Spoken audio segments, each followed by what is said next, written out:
Chapter 1 The Inevitable. The land sprawled out before me is silent and barren. The place I know, on a good day, is filled with people and laughter. On bad days, there are screams, but never silence. Then I look up, the bright white light blinding, and scowl. There are rules to this game, rules that they broke.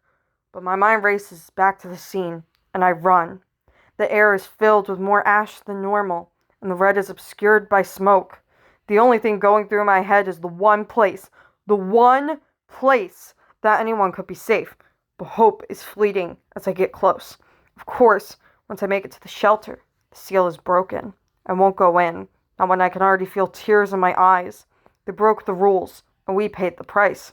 It's not fair, but when has this game ever been fair? They cheated from the very beginning. Before I was born, most likely before the vessel was either. The vessel, their way of cheating. They brought humans into this. Not only is it against the rules, it's against the law, but that doesn't matter to them. It's a win-win. A human gets power beyond comprehension, and they win the game. I'm still stuck in front of the shelter. I have to figure out who they are, who they chose as the vessel. No one really knows much about the vessel, except one thing. Purple eyes. None of them have purple eyes. No humans do either. But the vessel must now be in Vestera after their slaughter. I won't let them win. I know one person who absolutely survived. Alexander must have survived and taken at least a group of others with him. Finding Alexander should be my first goal, but my brain is still stuck on the shelter, the broken seal, the silence, and the most likely lifeless eyes that would greet me if I ventured farther. I need to find the vessel. Need to get revenge on them. They can't hide behind a human forever. Angels are nothing like what I thought. They aren't quite human, but they are nothing like how others described them either. When they look more human, their eyes are empty and lifeless, but when they appear to me, they never try to hide, just blinding balls of light with the occasional appearance of some eyes. Their voices don't seem to come from them. The words just bounce in your head like your own thoughts. They never call me by my actual name. It's always the vessel, or just vessel. It's creepy, but I've grown used to it. Like the angels, heaven is also different. In fact, it doesn't exist.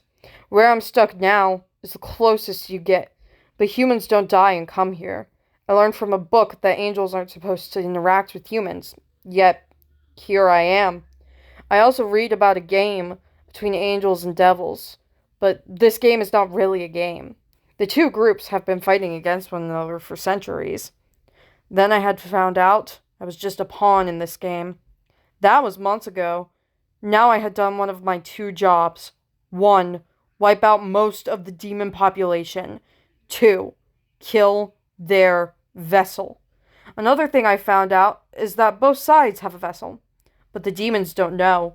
I had to find them, but the demons I threatened said they have no vessel.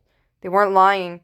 The third thing I learned is where my strange ability I had before the whole meeting angels thing came from. I've always known when someone is lying.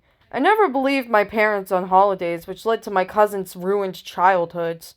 Someone comes up to me because of a dare or some shit, and I push them away. But then it comes to this. Something serious. And it's useful for once. Demons weren't lying. None of them know they had a vessel.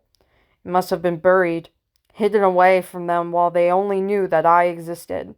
And even then, they knew nothing about me, except the one thing I hate. I've never liked my eyes. My mom had blue eyes and my dad's is green. So before a few months ago, they made no sense. And then my eyes started a Tumblr trend, and now they are like a symbol of death. They knew who I was the second I entered Wistaria.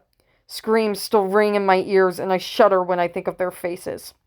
I wish I was never involved in this, but the choice isn't mine. I'm finally broken from my thoughts when an angel floats into the weird bubble-like structure I'm forced to live in.